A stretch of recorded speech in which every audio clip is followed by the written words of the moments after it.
Thokozani dumelang abshini allo thobela ko lo chandrao bakhekule bakhalabe ke dumedisha. Awu ake ngiphahle edlozini la kaWoti ngithi awu ngisha isalute enkulu kaWoti kwashibura kamnetho kamale kaRamalobela. Badimo ka fela ba raWoti ba rasibothe ba khada badimo ithaba dimba metsi badimo maralla. Amadlozi asemaweni asezintabeni asezidulwini amadlozi asemahlathini bakwethu ngiyanibulisa ngiyanithanda ngiyanikure ngiyalithabela because of I'm what I am mainly because of you. Many traditional healers will never tell you this, but mina ngiyayisho lento le because of I'm not a traditional healer and anything else by any means, but I'm a traditional doctor and a kuphela. Traditional doctor kuphela. There is nothing else of which mina ngiyayenza besides healing nokunceda abantu ngokwesintu. Bakwethu kuyadumedisa. Kilidumedisa ka libitso le letle ilindibitso la Afrika. Alikho igama elihle lidlula igama elithi umAfrika, elithi umzunsundu, elithi umuntu omnyama. Izwa nje umuntu omnyama. Kuri motho montsho ke dibitso le ntlawolo leo abarigane batho ba bantsho batho ba mmalo motho. Namhlanje ake ngifundise bantwana bethonga ngifundise ngendaba yenhlupheko. Uyabona inhlupheko kutshela iqiniso ukuthi what does poverty do to one's life? I-poverty ifaka i-anger.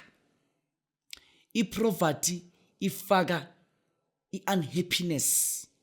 Poverty has to do with the spirit of sadness, the spirit of anger, the spirit of disappointment, the spirit of ukuswela, ukudinga, the spirit of rape, kakhulu futhi hambanani ne-poverty.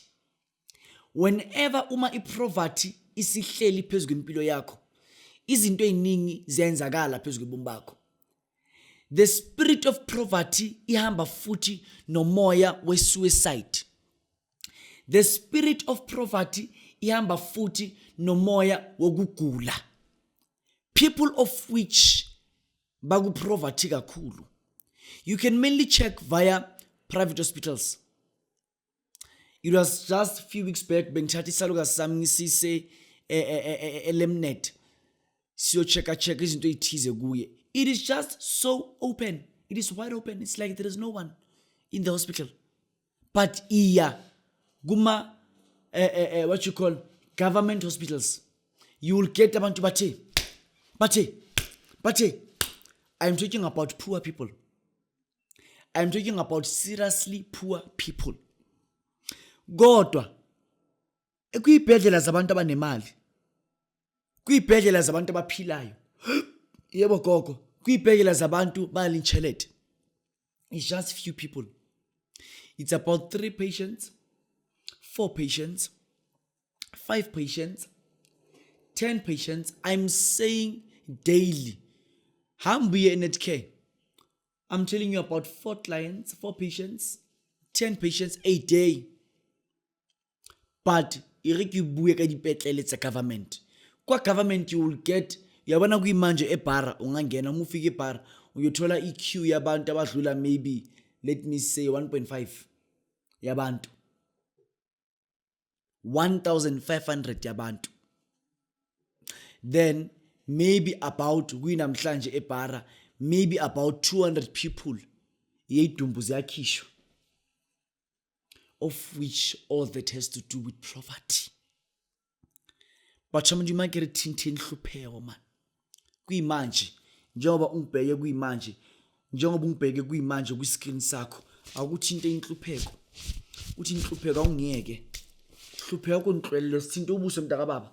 Uthi inhlupheko akungiyeke. Sithinte ikhanda uthi inhlupheko akungiyeke. Zithinte. Akushiye inhlupheko konhlwelele man. Inhlupheko akuthi wona. Inhlupheko kuhambe ezandleni zami inhlupheko akuphele. Ngaphansi kwamakhapha la inhlupheko nje ehleli khona. Awuthi inhlupheko hamba. Naye ukuthi uyakwazi ukuthi ungayithinta ngaphambili mntanami, sithinte ngaphambili uthi inhlupheko awuhambe. Wena ongqoshela ngisho namadoda anemali, inhlupheko hamba. Uyithinte nje la ukhona. Uyazi inhlupheko uma isikuphethe, even though kufika abantu aba-right, kufika abantu aba-grand, kufika abantu aba-sharp, kufika abantu abanenyuku ukuthi bakususe kulelo zinga okulo, bakule kulezinga elithi hawubabatli zithinte mntanami uthi inhlupheko kuhambi awukho hlupheko ngithiye hlupheko tsawo nina man zithinte amahlo uthi inhlupheko ngishiye. You know, poverty is something of which we must fight. Poverty, if we as black people rekayitlwella nengane nezizukulu zethu zisazohlupheka. So we must fight. We must fight the spirit of poverty. We must fight this spirit sika Satana.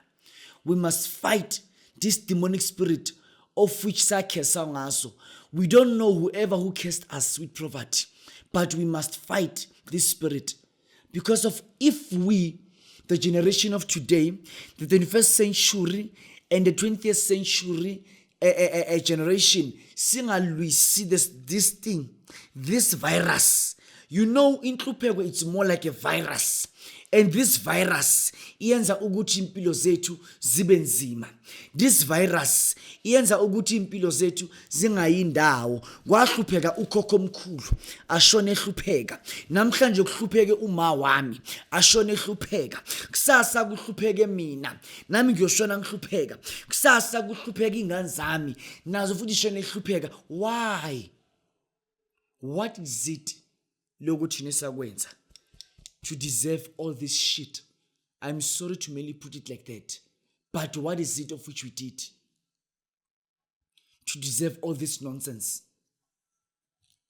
Why? Yini sayenza? To deserve the nonsense lenhlupheko lengaka. No, we can't. We can't live in poverty. We can't live in poverty. We can't live in poverty. We can't live in poverty. We can't live ngama sicknesses of which as was.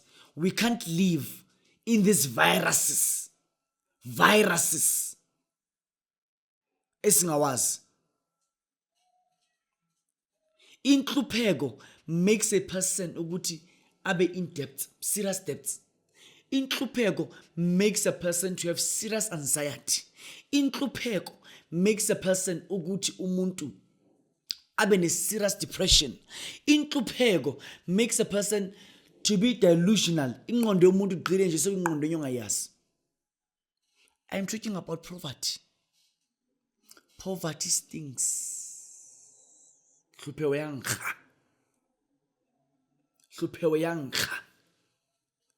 Watsiba inhlupheko isabeka ngisho na usufike emzini la kuhlusheka khona namaphela akho wabona nje wondile wonke ubone ukuthi ziyabuya la otshele maphela tenga wotile ka ofela ha wa lo bona le phela teng o lthole tsamaya ka re la fenta o bone le phela teng ha le tsamaya o mohambi phela khona o lo bone ngathi le ya fenta o lo bone kare ke le dimona le ntshiwa kerekeng ya bazalwane o bone re ya a ihluphe weteng mona ntate nempokane zakhona zondile azathi nzwing ukhomba ukuthi ya kunzima kodwa bantwana bethongo angikho lapho ngila. You know, njengomelaphi indabuko oqabangayo futhi njengomelaphi indabuko oyazi izinto nanka amafutha woku BLASTA lawa emaranuka bakwethu la mafutha lawo woku BLASTA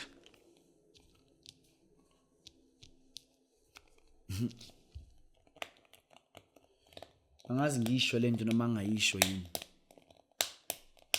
La mafutha lawo woku BLASTA, this blasting oil, laba bantu abablastayo bawathola kumina ngemali engange 5,000 for my clients wabo.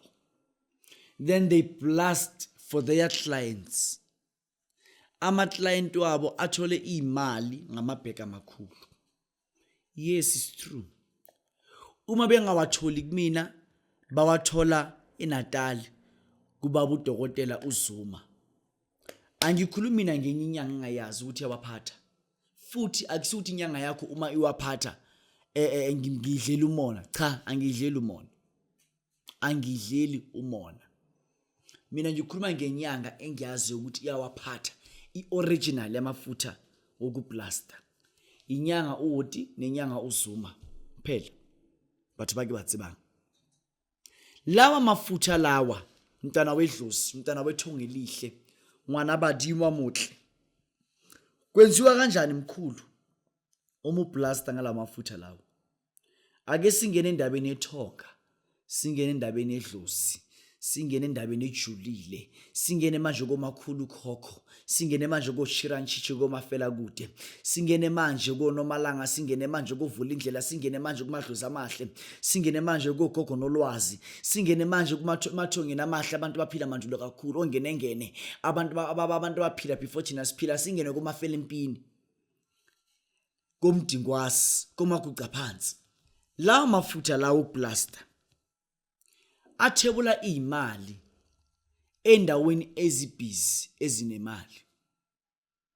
Manje ngifuna abantu abathi bona lamafutha woku BLASTA bane faith yokuthi uma ewasebenzisile uzothi uma yasebenzisile athole imali ngeencwaba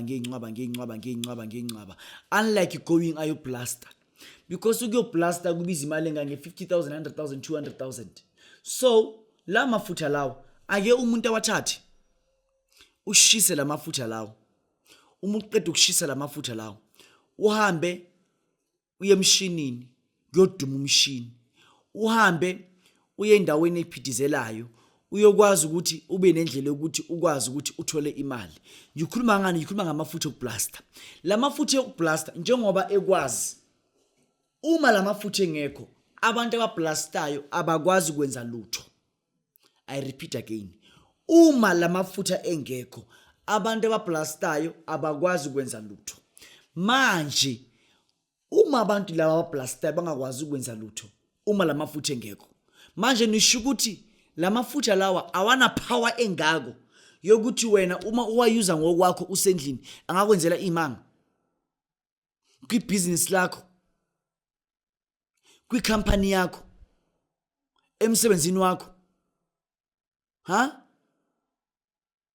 Njengoba ukuBLASTA kudila njengokuthi imali zifikele kuwena, la mafutha lawa uma ungawayuza usho ukuthi anyeke azenze ukuthi imali zifike kuwena.